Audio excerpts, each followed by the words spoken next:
वालेकुम सलाम। वालेकुम सलाम। चले ठीक हूँ। ठीक हो? हाँ सेट हो? हाँ मैं जातू। फिट हो? हाँ मैं बेटू। बिल्ली थी। अच्छा, ऐसा कितने बच्चे थे उसके? चार।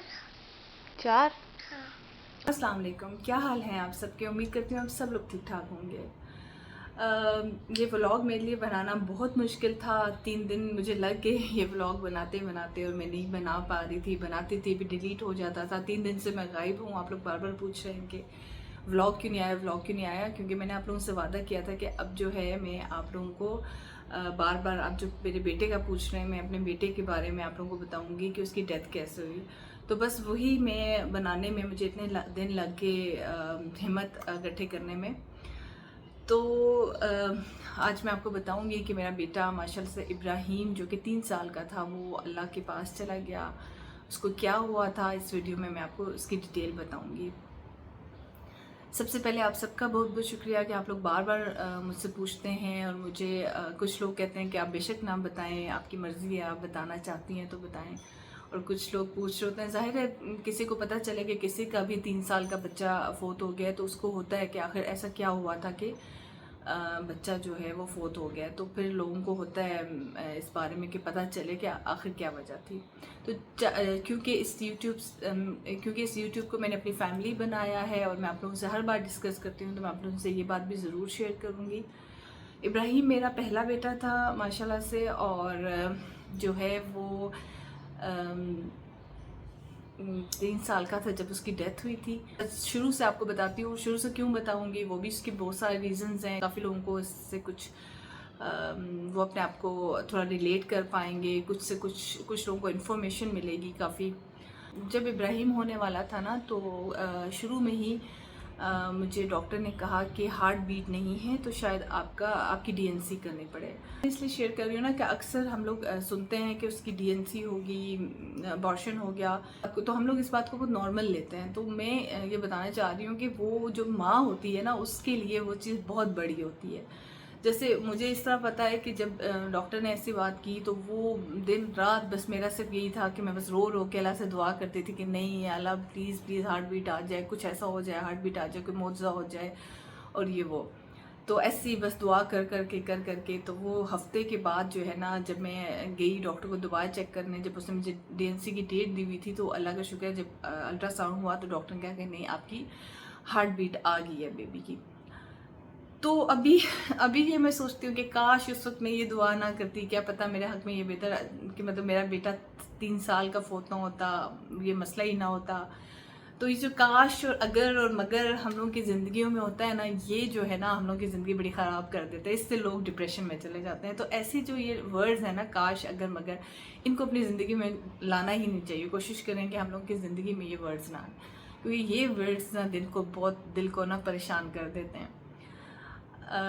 तो खैर वो हुआ। फिर जब 7 मंथ हुआ तो मेरा बीपी बहुत ज़्यादा हाई हो गया, बहुत ज़्यादा, मतलब मेरी स्वेलिंग इतनी ज़्यादा हो गई कि मैं जो हूँ ना एडमिट थी हॉस्पिटल में, और नीचे सीएमएच में होती थी, ऊपर हम लोगों का रूम होता था, और नीचे मुझे जाना होता था डॉक्टर को चेकअप कराने। और मुझे याद है कि मुझे कोई स्लीपर पूरे नहीं आते थे, मेरे पाँव सूज चुका था फुली, मेरी बॉडी बहुत ज़्यादा स्वेल कर गई थी, इतनी कि मेरा भाई आया, उसकी कहीं और पोस्टिंग गई थी, वो मुझे देख के डर गया और वो रोना शुरू हो गया कि पता नहीं क्या हो गया। और इस तरह एक मेरी कज़न आ गई, मतलब जो दूर दूर से आते थे वो हैरान हो जाते थे कि फ़ायज़ा को क्या हो गया, मतलब मैं इतनी ज़्यादा स्वेलिंग हो चुकी थी। तो पाँव का मैं ये बता रही हूँ कि पाँव इतने ज़्यादा स्वेल हो गए कि पहले मैंने वॉशरूम स्लीपर यूज़ करने पड़े, मतलब मेरे पास जूते मेरे को ही नहीं पूरे आते थे, मैं वॉशरूम स्लीपर्स यूज़ करती थी। फिर मुझे लेडीज़ के फिर ऐसा टाइम आया कि मुझे लेडीज़ के पूरे नहीं आते थे जूते, फिर मैं मेंस के पहनती थी स्लीपर्स, वो भी नहीं आना शुरू हो गए। फिर इतनी स्वेलिंग हो गई कि फिर नंगे पाँव ऊपर से नीचे जाती थी, क्योंकि मेरे पाँव में कोई भी स्लीपर नहीं आते थे, इतनी ज़्यादा स्वेलिंग हो गई थी। खैर खुदा करके डिलीवरी फिर मेरी 8th मंथ में होगी बीपी हाई होने की वजह से। और फिर उस वक्त भी काफ़ी लोगों ने कहा कि बस 8th मंथ के बच्चे तो नहीं बचते हैं, बड़ा मुश्किल है इसका बचना। और डॉक्टर ने भी मतलब 3-4 दफ़ा ऐसा हुआ, वो 21 डेज़ के लिए इब्राहिम जो था वो इंक्यूबेटर में रहा था। जब वो पैदा हुआ ना, एक तो वो प्री मेच्योर था, उसके लंग्स प्री मेच्योर थे, और वो बहुत ज़्यादा वीक था, बहुत ज़्यादा। तो फिर वो जो है ना जब रहा वहाँ इंक्यूबेटर में, तो डॉक्टर ने 2-3 दफ़ा हमें कहा कि बस अब ना इसका बचना मुश्किल है। तो बड़ा मुश्किल हुआ। उस वक्त बिलाल जो है वो यहाँ पे नहीं थे, वो कहीं पे गए हुए थे, कोर्स पे कोयटा में होते थे। और वो वक्त जो है ना बड़ा मुश्किल मेरे लिए था। टाइम उनको मैं बताना भी नहीं चाहती थी, उनका बड़ा इम्पोर्टेंट कोर्स था और उनको मैंने नहीं बताया कि कुछ भी इब्राहिम के बारे में। मैंने कहा अब सब कुछ बिल्कुल ठीक है, ये इस तरह से करके बड़ा मुश्किल वो टाइम था, उसको तो मैं डिस्कस ही नहीं करना चाहती हूँ। खैर फिर जब 21 दिन के बाद अल्लाह का लाख लाख शुक्र, इब्राहिम डॉक्टर्स ने हमारे हाथों में दिया, तो हम लोग बहुत खुश हुए। उस वक्त डॉक्टर ने मुझे बताया कि इब्राहिम जो है एक दफ़ा रो रहा था इंक्यूबेटर में, तो उसका जो है ना उसका कलर ब्लू हो गया था। तो आप एक दफ़ा जब भी आप लोग फारिग होते हैं तो आप एक दफ़ा इसको हार्ट स्पेशलिस्ट को भी चेक करवा लेना। तो हम लोगों को ये बात इतनी ज़्यादा हम लोगों को नहीं समझ लगी, क्योंकि हमारी फैमिली में ना कभी भी किसी को हार्ट प्रॉब्लम नहीं हुआ। बच्चों को तो दूर की बात, किसी बड़े को भी हार्ट प्रॉब्लम नहीं था। ना बिलाल की फैमिली में उस वक्त कहीं किसी को था, ना मेरी फैमिली में किसी को था। तो हम लोगों के जहन में ऐसा कोई बात थी नहीं। हमने कहा शायद वैसे ही बच्चा रोता है तो ब्लू हो जाता है, तो डॉक्टर ने ऐसे कह दिया होगा। खैर फिर क्या हुआ कि उस वक्त इब्राहिम बहुत ज़्यादा वीक था, वो इतना कमज़ोर था कि फिर जो है ना मैं कोशिश करूँगी कि मैं आपको ना एंड पे ना कुछ थोड़ी सी उसकी वीडियोस और पिक्चर्स में शेयर करूँ। उसकी छोटे होने की हैं, क्योंकि उसके जो वो 2-3 साल का जब था तो वो फिर बिलाल ने उन पिक्चर्स और वीडियोस को जो है ना वो छुपा दिया था मेरे से। अगर मुझे मिल गई तो फिर मैं लगाऊंगी, क्योंकि अभी तक मेरी हिम्मत नहीं हुई, इतने साल हो गए इस बात को कि मैं उन वीडियोस या पिक्चर्स को देख पाती। खैर फिर जब इब्राहिम आया हमारे पास तो बहुत ज़्यादा वीक था। तो मैंने अपने आप को एक कमरे में बंद कर लिया। मैं दिन रात सिर्फ उस बच्चे के साथ मैं होती थी और वो इब्राहिम होता था। और 6 मंथ्स मुझे लगे उसको वापस जो है ना हेल्दी, मतलब उसके वो हेल्दी हो सके। उसको मतलब वो दूध पीता था ना, तो वो 1 आउंस भी पीने के लिए उसे घंटा चाहिए होता था। वो पूरी रात पूरा दिन में बैठी रहती होती थी उसे लेके, और मैंने किसी से मिलना जुलना सब कुछ ख़त्म हो गया था। और मेरा सिर्फ ये था कि किसी तरह इब्राहिम जो है ना वो वेट गेन कर ले। खैर वो बिल्कुल ठीक हो गया, अल्लाह का शुक्र है, काफ़ी बेहतर हो गया। हमें था कि हम डॉक्टर को एक दफ़ा इसको चेक करवाते। मैं और बिलाल जो हैं फिर उसको MH लेके गए, AFIC में लेके गए उसको MH में। वहाँ हमें डॉक्टर ने बताया कि इसको एक कंडीशन है हार्ट की, उसको टॉफ बोलते हैं। हमें तो नहीं पता था, उस टॉफ के बारे में कुछ भी नहीं पता था। खैर उन्होंने बताया कि इसकी हार्ट की वेन जो है वो बंद है और साथ उसके हार्ट में सुराख है। कुछ लोगों को, आप लोगों को भी मेरी तरह नहीं पता होगा, क्योंकि मुझे ये पता था कि हार्ट में सुराख अक्सर बच्चों को होता है, वो टाइम के साथ साथ खुल जाता है। लेकिन हार्ट की कुछ जगहों पे होता है जो कि खुल जाता है खुद ब खुद, और हार्ट की कुछ ऐसी जगह होती हैं जहाँ पे उसका हल सिर्फ सर्जरी होता है, उसके अलावा कुछ भी नहीं होता। तो हमें डॉक्टर ने कहा कि इसको पिंक टॉफ है, मतलब इसका ये है कि अभी फौरी इसका ऑपरेशन कराना ज़रूरी नहीं है। जब ये 3 इयर्स का होगा तो इसके लिए वो परफेक्ट एज होगी ऑपरेशन करवाने की, तो आप उस वक्त इसकी सर्जरी करवा दीजिएगा।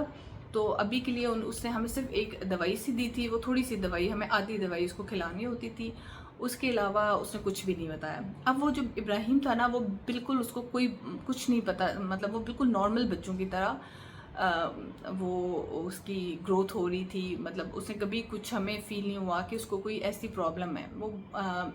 वो जैसे सारा है ना उसकी तरह बहुत ज़्यादा बातें करता होता था, बहुत ज़्यादा, जैसे सारा बातें करती है इस तरह से। शायद उसकी एज कम थी इसलिए वो छोटी ही एज में ना, मतलब मेरे ख्याल से 2 साल का था, उसने बोलना शुरू कर दिया था और सबसे बातें करता होता था, बहुत प्यारी बातें करता होता था। तो वो प्यारा जो पहला बच्चा होता है उसका तो आप लोगों का अंदाज़ा होगा कि वो कितना प्यारा होता है। खैर अब मैं आगे एंड पे बताती हूँ कि जब वो 3 इयर्स का था तो हम लोगों को, मतलब 3 इयर्स का होने वाला था, कुछ डेज़ के बाद उसकी बर्थडे थी। तो हम लोगों ने जिस डॉक्टर से हमने उसका ऑपरेशन करवाया, जिस डॉक्टर से हमने उसकी सर्जरी करवाई, हमारे लिए बड़ा मुश्किल हो गया उस डॉक्टर से टाइम लेना, क्योंकि वो डॉक्टर बड़ा अच्छा AFIC का डॉक्टर था और पठान था वो, कर्नल, क्या नाम था उसका, कर्नल, मेरे जहन से उसका नाम निकल गया है, अगर मुझे याद आया तो मैं ज़रूर बताऊंगी। तो वो डॉक्टर जो था ना, वो बड़ा प्रोफेशनल और बड़ा अच्छा वो डॉक्टर था, मतलब बच्चों की सर्जरी में वो काफ़ी मशहूर था कि बहुत अच्छी करता है। उसने हमें बोला कि इब्राहिम के जो सर्वाइवल चांसेस हैं वो 95% इस सर्जरी के जो है ना वो सक्सेसफुल रेट है इसका 95%। जैसे 5% ऐसा होता है कि कोई ऐसे बच्चे में कोई और भी मसला हो साथ या कुछ ऐसा हो तो वो बच्चा जो है उसमें कुछ हो सकता है, लेकिन चूंकि इब्राहिम बिल्कुल नॉर्मल है, कुछ इसको मसला नहीं है कोई और, तो इंशाल्लाह कुछ भी नहीं होगा। ये 2 से 3 घंटे की सर्जरी होगी और इंशाल्लाह बिल्कुल ठीक होगा। ओपन हार्ट सर्जरी थी, ये तो हमें पता था, लेकिन डॉक्टर ने हमें इतनी ज़्यादा तसल्ली दी हुई थी कि हमारे मैंने आज अपने आप को बहुत ज़्यादा रेडी करके बिठाया था कि मैं बिल्कुल नहीं रोऊंगी और इंशाल्लाह मैं नहीं रोऊंगी। तो ऐसा हुआ कि डॉक्टर ने इतनी ज़्यादा हम लोग को दी हुई थी ना कि हमारे जहन में वहम गुमान भी नहीं आया कि ऐसे भी हो सकता है।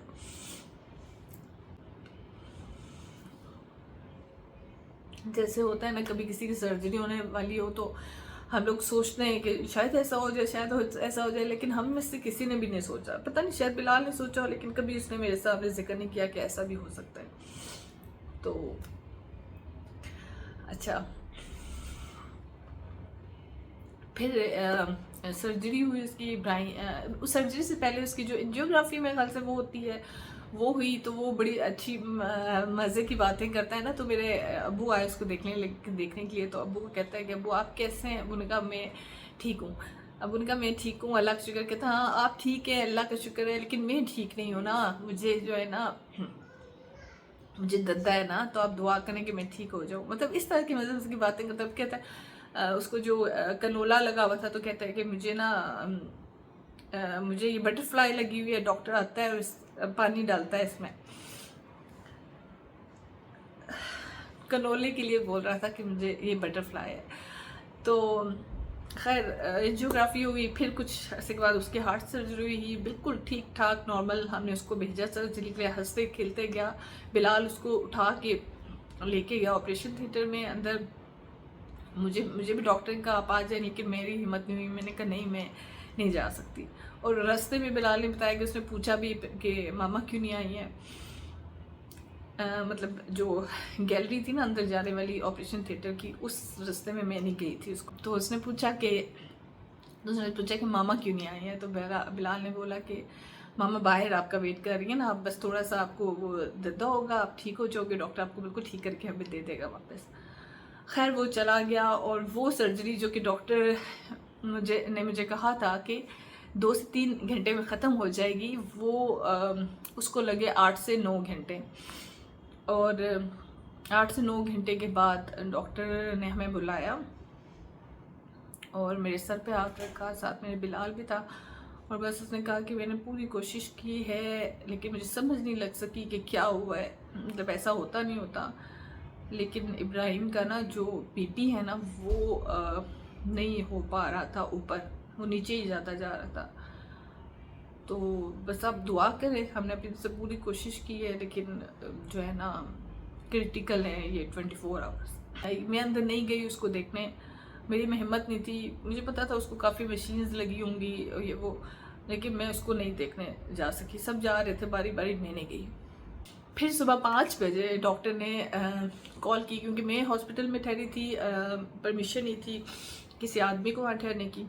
बिलाल वगैरह बाहर थे, उन्होंने बुलाया, उन्होंने कॉल की बिलाल को और जहीर भाई को, क्योंकि नंबर हम लोगों ने बिलाल का और जहीर भाई का ही लिखवाया था जो ताहिरा बाजी के हस्बैंड है। उन दोनों को फ़ोन किया, वो दोनों पहुँच गए, ताहिरा बाजी भी आ गई। तो बस उन्होंने कहा कि मुझे नहीं बताया, मैं वही थी लेकिन मुझे नहीं बताया। उन्होंने कहा बस ब्लड की ज़रूरत है इसलिए बुला रहे हैं आपके हस्बैंड को। और फिर उन्होंने बताया। बिलाल पता है कि वहाँ पे ही ना अंदर ही नमाज फजर का टाइम था, बिलाल वहीं पे इब्राहिम के बाद से नमाज पढ़ना शुरू हो गया। और वो वहाँ से नहीं आया मुझे बताने के लिए, वो वहीं पे बस अल्लाह से नफल पढ़ रहा था। बस कुछ समझ नहीं लगी, क्योंकि हमने बिल्कुल ठीक ठाक इब्राहिम दिया था। इस तरह से वो वापस आया हमारे पास।